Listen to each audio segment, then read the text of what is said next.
किसान भाइयों नमस्कार, स्वागत है आप सभी का कृषि समाचारों के आज के अंक में। सबसे पहले नजर डालते हैं आज के मुख्य समाचारों पर। आधे दुग्ध उत्पादन पर भी उत्तर प्रदेश के पशुपालकों से 2 गुना कमाते हैं गुजरात के पशुपालक। उत्तर प्रदेश में बनेंगे किसान बाजार, अन्नदाता सुखी भव और आईपीएम तकनीक से पाएं स्वस्थ पैदावार। अब समाचार विस्तार से। कामधेनु विश्वविद्यालय गुजरात के कुलपति ने कहा है कि देश में कुल 13.4 करोड़ टन दूध का उत्पादन होता है, जिसमें बड़ा हिस्सा उत्तर प्रदेश के पशुपालकों का है। फिर भी विडंबना यह है कि यहाँ के पशुपालकों से गुजरात के पशुपालकों की आय 2 गुनी है। यह सब चमत्कार किसानों का सहकारी संघ बनाकर उनके उत्पादों को मूल्यवर्धित उत्पादों में तब्दील कर उन्हें कुशल विपणन व्यवस्था मुहैया कराने से संभव हो सका है। अगर उत्तर प्रदेश में भी ऐसा किया जाए तो यहाँ के पशुपालकों में खुशहाली आएगी और इससे अत्यधिक निम्न स्तर पर खेती बाड़ी तथा पशुपालन करने वाले छोटे व सीमांत किसानों को जीवन यापन का एक सुनिश्चित जरिया मिल सकेगा। उत्तर प्रदेश अकेले 2 करोड़ टन दूध का उत्पादन करता है। उत्तर प्रदेश सरकार ने राज्य में किसान बाजार बनाने का निर्णय लिया है। मुख्यमंत्री की अध्यक्षता में हुई मंत्रिमंडल की बैठक में इस आशय के प्रस्ताव को मंजूरी दी गई है। मंत्रिमंडल ने किसानों को और सहूलियत दिए जाने के लिए लखनऊ, मैनपुरी, झांसी और गोरखपुर में किसान बाजार स्थापित करने का निर्णय लिया। इन बाजारों में किसानों को अपने उत्पादन को बेचने में सीधी मदद मिलेगी। इसमें किसी बिचौलिए का कोई हस्तक्षेप नहीं होगा। राष्ट्रपति ने किसानों के लिए अन्नदाता सुखी भव का नारा देते हुए कहा है कि सरकार किसानों की खुशहाली को सर्वाधिक महत्वपूर्ण मानती है। उन्होंने संसद के दोनों सदनों को संबोधित करते हुए कहा कि किसानों की खुशहाली के लिए मूल्यवर्धित कृषि, बाजार सुधार, प्रौद्योगिकी के उपयोग और अप्रयुक्त क्षमता वाले क्षेत्रों में उत्पादकता बढ़ाने की जरूरत होगी। 2015 को अंतर्राष्ट्रीय मृदा वर्ष घोषित किया गया है। उत्पादकता और कृषि उत्पादन में मृदा की महत्वपूर्ण भूमिका को ध्यान में रखते हुए मृदा स्वास्थ्य कार्ड योजना प्रारंभ की गई है। केंद्रीय एकीकृत नाशी जीव प्रबंधन केंद्र मंत्रालय की ओर से कहा गया है कि खेती में रसायनों के अत्यधिक प्रयोग से खाने पीने की चीजें प्रदूषित हो रही हैं, जिसके कारण लाइलाज बीमारियां फैल रही हैं। रसायनों के प्रयोग के कारण विदेशों में भारतीय उपज की मांग कम हुई है, जिसके कारण किसानों को नुकसान हो रहा है। एकीकृत नाशी जीव प्रबंधन तकनीक से जहां खेती की लागत में कमी आती है, वहीं पर्यावरण भी सुरक्षित रहता है। कृषि वैज्ञानिकों के अनुसार खेतों में फेरोमोन ट्रैप तथा पीला चिपचिपा ट्रैप लगाकर कीटों को नियंत्रित किया जा सकता है। इसके अलावा नीम के पत्तों तथा बिनौले के अर्क का छिड़काव करने से भी कीड़ों को काफी हद तक कम किया जा सकता है।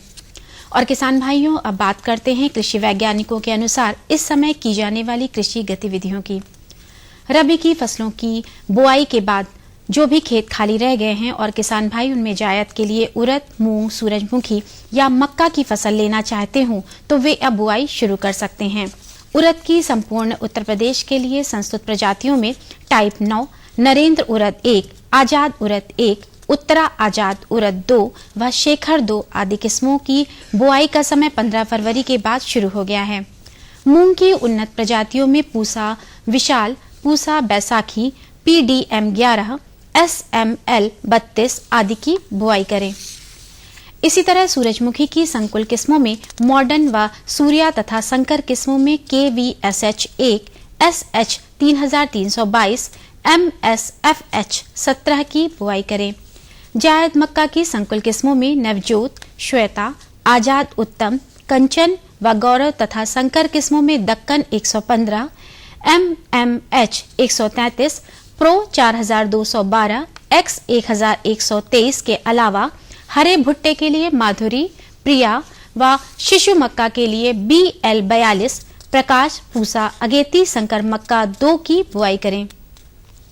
जो किसान भाई बसंतकालीन गन्ने की खेती करना चाहते हैं वे इसकी बुआई शुरू करें। इसके लिए क्षेत्रीय संस्तुत प्रजातियों का प्रमाणित बीज ही प्रयोग करें। लाल सड़न, कंडुआ, उकठा, घासी प्ररो, पर्णदा व पेड़ी कुंठन आदि रोगों से प्रभावित फसल का गन्ना बीज के रूप में प्रयोग न करें। बुआई से पूर्व बीज शोधन अवश्य करें। बीज शोधन के लिए बावस्टिन के घोल में बीज गन्ना के टुकड़ों को आधा घंटा डुबोए रखने के पश्चात बुआई करें। शल्क कीट, ऊनी माहू ग्रसित गन्ने के टुकड़ों को मेलाथियान के घोल या डाइमिथोएट के घोल में 15 मिनट तक डुबोकर उपचारित करें। बुआई के समय दीमक, जड़ बेधक व अंकुर बेधक कीटों के प्रबंधन के लिए क्लोरपाइरीफॉस को पानी में घोलकर बोए जाने वाले टुकड़ों पर फुहारे से छिड़काव करें। जहां पर सफेद गिडार दिखे वहां क्लोरपाइरीफॉस की मात्रा बढ़ा दें। संपूर्ण प्रदेश के लिए गन्ना की संस्तुत प्रजातियों में जल्द पकने वाली प्रजातियां हैं कोशा 8436, कोशा 88230, कोशा 95255, कोशा 96268, कोसे 98231, कोसे 95422 आदि। मध्य देर से पकने वाली प्रजातियां हैं कोशा 767, कोशा 8432, कोशा 97264, कोशा 96275, कोशा 97261, कोशा 98259, कोशा 99259 आदि। इनमें से उपलब्धता के अनुसार प्रजातियों का चयन करें। जल भराव वाले क्षेत्रों में फरवरी से मार्च में प्रत्येक दशा में बुआई कर दें। ऐसे क्षेत्र के लिए यूपी 9530 व कोसे 96436 प्रजातियों में से किसी का चुनाव करें। आम की बागों में बौर निकलने पर यदि भुनगा कीट का प्रकोप 5 से 10 भुनगा प्रति बौर हो तो नियंत्रण के लिए 0.005% इमिडाक्लोप्रिड का छिड़काव करें। यदि मिर्च कीट का प्रभाव बौर पर दिखाई पड़े तो उन बौरों को काटकर नष्ट कर दें। भुनगे के लिए किए गए छिड़काव से मिर्च कीट भी नष्ट हो जाएंगे, किंतु यदि जरूरी हो तो एक छिड़काव और करें। गुजिया कीट के लिए पूर्व में लगाई गई पॉलीथीन पट्टी को किसी कपड़े से साफ करें। गेहूं की फसल में अनावृत कंडुआ की बाली दिखाई देते ही उसे निकालकर जला दें। चने की फसल को फली छेदक कीट से बचाने के लिए मोनोक्रोटोफॉस दवा 1 मिलीलीटर प्रति लीटर की दर से छिड़काव करें।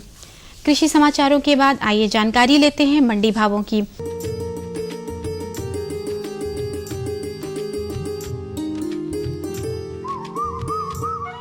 गेहूं का भाव रामपुर की मंडी में 1630 रुपए, खागा में 1610 रुपए, फतेहपुर में 1580 रुपए तथा मिर्जापुर की मंडी में 1625 रुपए प्रति क्विंटल रहा। चावल रामपुर की मंडी में 2035 रुपए, फतेहपुर में 2110 रुपए, खागा में 2070 रुपए और मिर्जापुर की मंडी में 1925 रुपए प्रति क्विंटल बिका।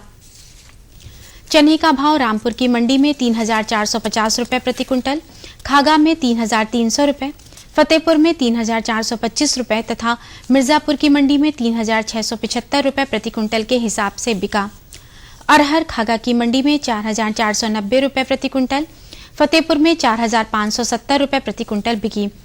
आलू रामपुर की मंडी में 470 रुपए प्रति क्विंटल, फतेहपुर में 595 रुपए, खागा में 610 रुपए और मिर्जापुर की मंडी में 600 रुपए प्रति क्विंटल बिका। प्याज का भाव रामपुर की मंडी में 1320 रुपए प्रति क्विंटल, फतेहपुर में 1550 रुपए, खागा में 1500 रुपए और मिर्जापुर की मंडी में 1690 रुपए प्रति क्विंटल रहा। टमाटर रामपुर की मंडी में 1040 रुपए प्रति क्विंटल तथा खागा में 1020 रुपए प्रति क्विंटल बिका। गुड़ का भाव रामपुर की मंडी में 2430 रुपए प्रति क्विंटल, फतेहपुर में 3025 रुपए, खागा की मंडी में 3100 रुपए तथा मिर्जापुर की मंडी में 3080 रुपए प्रति क्विंटल रहा।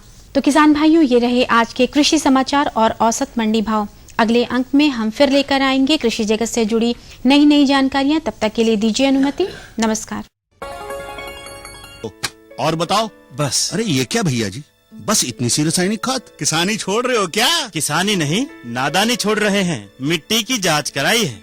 अब तो लालाजी जितनी जरूरत है उतने ही उर्वरक खेत में डालेंगे। हाँ किसान भाई आज ही अपने जिले की नजदीकी भूमि परीक्षण प्रयोगशाला में मिट्टी की जांच जरूर करवाएं और मिट्टी में पोषक तत्व, नमी व पौधे के विकास को देखते हुए केवल जरूरत के अनुसार ही पोषक तत्व डालें। और हाँ, मिट्टी में गंधक, जस्ता, बोरोन जैसे सूक्ष्म पोषक तत्वों का पता लगाना भी न भूलें। उर्वरक और जैविक खाद के सही उपयोग से भूमि का उपजाऊपन बनाए रखें, उत्पादकता बढ़ाएं, खर्चा घटाएं और बहुमूल्य विदेशी मुद्रा बचाने में भी सहयोग दें। और हाँ, धीमी गति से नाइट्रोजन उपलब्ध कराने वाले उर्वरकों जैसे नीम लेपित यूरिया को प्राथमिकता दें और यूरिया का पत्तों पर छिड़काव करें। अरे वाह, तू तो सचमुच समझदार हो गया रे। अधिक जानकारी के लिए संपर्क करें जिला कृषि अधिकारी या किसान कॉल सेंटर।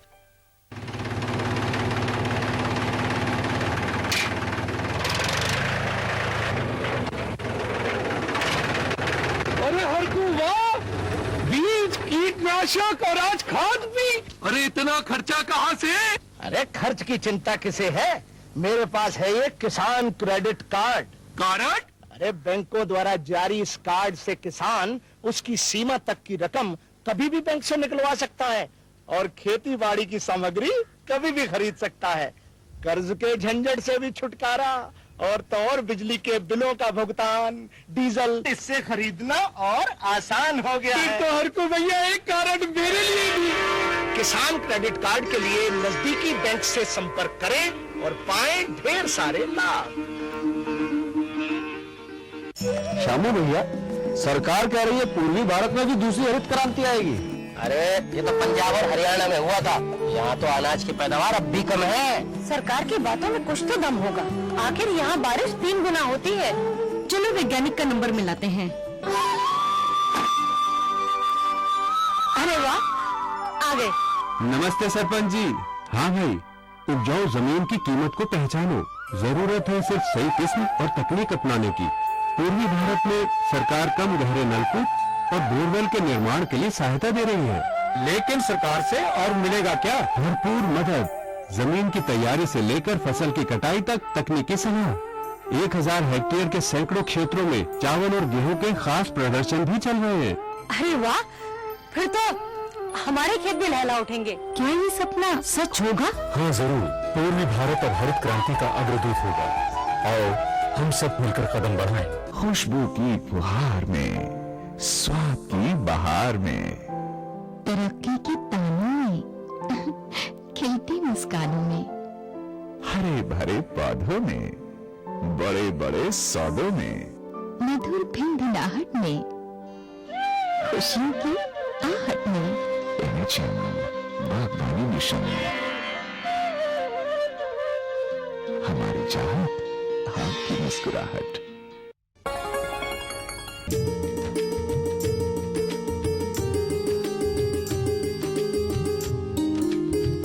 कृषि समाचार के बाद एक बार पुनः आपका कृषि दर्शन कार्यक्रम में स्वागत है। बहनों भाइयों, संस्कृत में एक उक्ति है कि सुबीजे सुक्षेत्रे जायते संपद्यते। अभिप्राय यह है कि अच्छी फसल प्राप्त करने के लिए अच्छे बीज और अच्छी भूमि की आवश्यकता होती है और भूमि को अच्छा बनाए रखने की जिम्मेदारी भी हमारी ही है। तो यह कार्य हम कैसे कर सकते हैं, इसकी जानकारी होना बहुत आवश्यक है। तो इसी परिप्रेक्ष्य में आज हम आपको जानकारी दिलवाने जा रहे हैं मृदा परीक्षण आवश्यक क्यों, और इस विषय पर जानकारी देने के लिए आज हमारे बीच में उपस्थित हैं कृषि विज्ञान केंद्र जालौन के वैज्ञानिक डॉक्टर खलील खान। डॉक्टर साहब, आपका स्वागत है। डॉक्टर साहब, सबसे पहले हम ये जानना चाहते हैं कि ये मृदा परीक्षण है क्या मतलब है इसका? सुनील जी, बहुत अच्छा प्रश्न आपने किया कि मृदा परीक्षण जो है ये एक रासायनिक विश्लेषण है जो कि प्रयोगशाला में इसका विश्लेषण मृदा का किया जाता है, मिट्टी का। तो इसमें मृदा में उपस्थित पोषक तत्व हैं उसके बारे में हमको ये जानकारी हो जाती है कि कितनी मात्रा में हमारे फला खेत में पोषक तत्व उपलब्ध हैं और किस फसल के लिए हमें कितना देना है। तो हमारे किसान भाई मृदा परीक्षण क्यों कराएं डॉक्टर साहब? जी, ये बहुत अच्छा आपने प्रश्न किया है कि मृदा परीक्षण क्यों आवश्यक है। इसके लिए जरूरी ये है कि मृदा परीक्षण से नंबर 1 तो ये पता चल जाता है कि हमारे मिट्टी में पोषक तत्वों की कितनी मात्रा में उपलब्धता है। दूसरा ये कि संतुलित उर्वरक प्रबंधन, कि हमारे किसान भाई फसलों में लगातार बगैर मृदा का परीक्षण कराए अंधाधुंध पोषक तत्वों का, रासायनिक उर्वरकों का प्रयोग करते हैं। उससे जो है हमारे किसान भाइयों का जो पैसा है वो ज़्यादा खर्च होता है। तो यहीं से हमारी जो है पैसा कम लागत में अच्छी फसल हम किसान भाइयों को, तो इसलिए हम मृदा परीक्षण कराते हैं।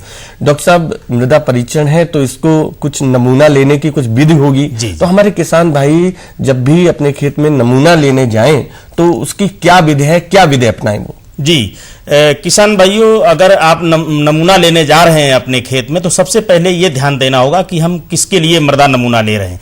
मृदा नमूना लेने के लिए नंबर 1 तो ये होता है कि जब हम फसलें उगाते हैं तो उसके लिए मृदा नमूना लेने की विधि अलग है। और दूसरा ये कि अगर हमारे खेतों में अम्लीय या क्षारीय यानी ऊसर भूमियां हैं तो उसमें जो है मृदा नमूना अलग लिया जाता है, उसका तरीका अलग है।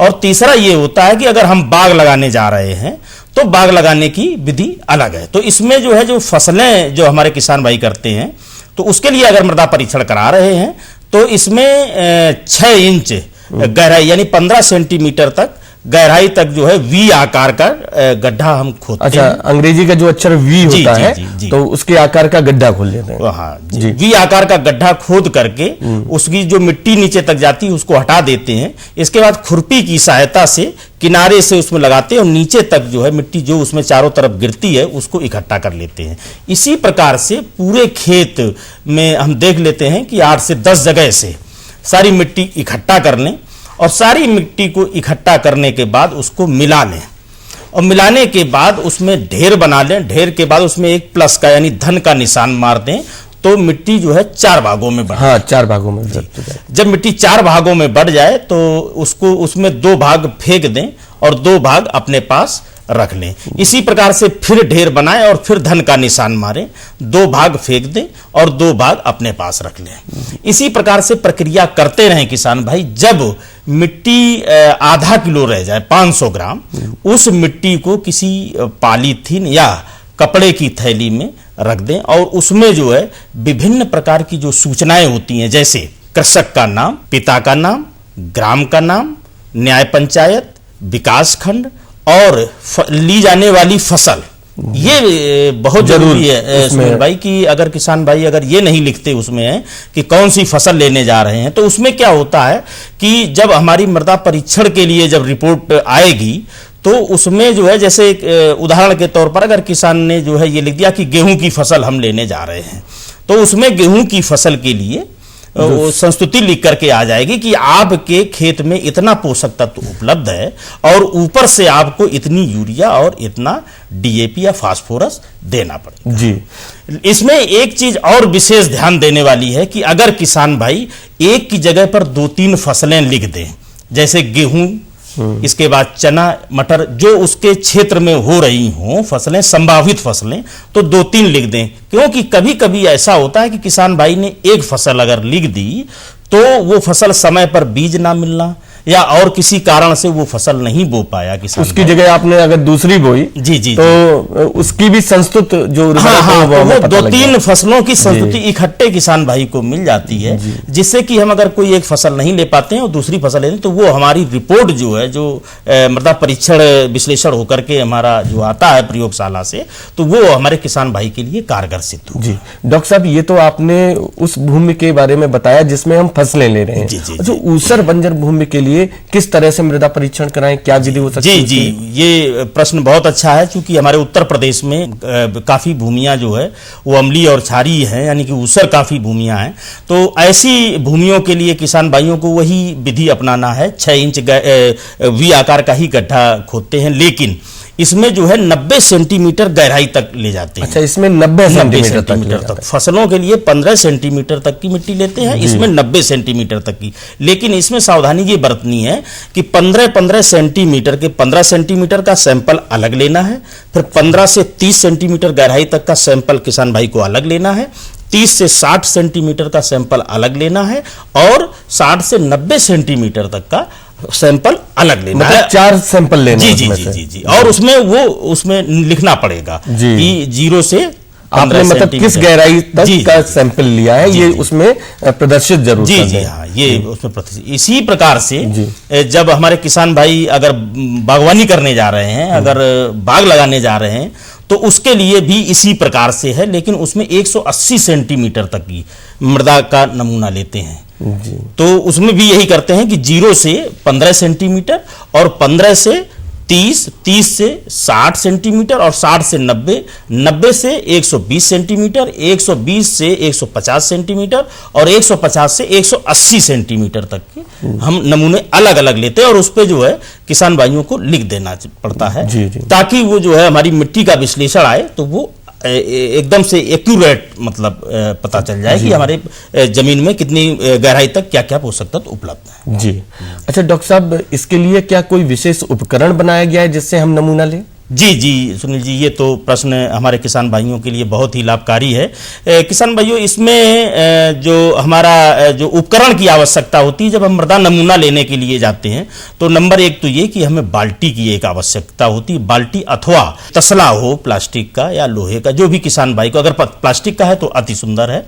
और दूसरा ये कि एक खुरपी और फावड़ा, एक मूसल, जिससे कि उसको जो है अगर वो ढेले नुमा मिट्टी है तो उसको वो महीन बना जी। और इसके बाद जो है 2 mm की छन्नी, ताकि वो उसको छान सके और कंकड़ पत्थर अलग हो जाए। इसके बाद जो है एक थैली प्लास्टिक की अथवा कपड़े की थैली, जिसमें कि वो नमूना हमें एकत्रित करना है जी। ये सारी चीजें किसान भाइयों को उपकरण के तौर पर आवश्यक होता है। और जब उसमें नमूना वो ले लें किसान भाई, तो उसके ऊपर और उसके अंदर भी एक पर्ची लिख करके जो सूचनाएं हैं वो जरूर डाल दें। डॉक्टर साहब, आपने इतनी उपयोगी जानकारी हमारे किसान बहन भाइयों को दी, इसके लिए आपको बहुत बहुत धन्यवाद। बहनों भाइयों, जैसा कि डॉक्टर साहब ने बताया कि मृदा परीक्षण हमारे लिए क्यों आवश्यक है, डॉक्टर साहब ने जो बातें बताई, अगर आप उस पर अमल करेंगे तो निश्चित रूप से लाभान्वित होंगे। अब हमारे कार्यक्रम का समय समाप्त होता है, हमें अनुमति दीजिए। नमस्कार।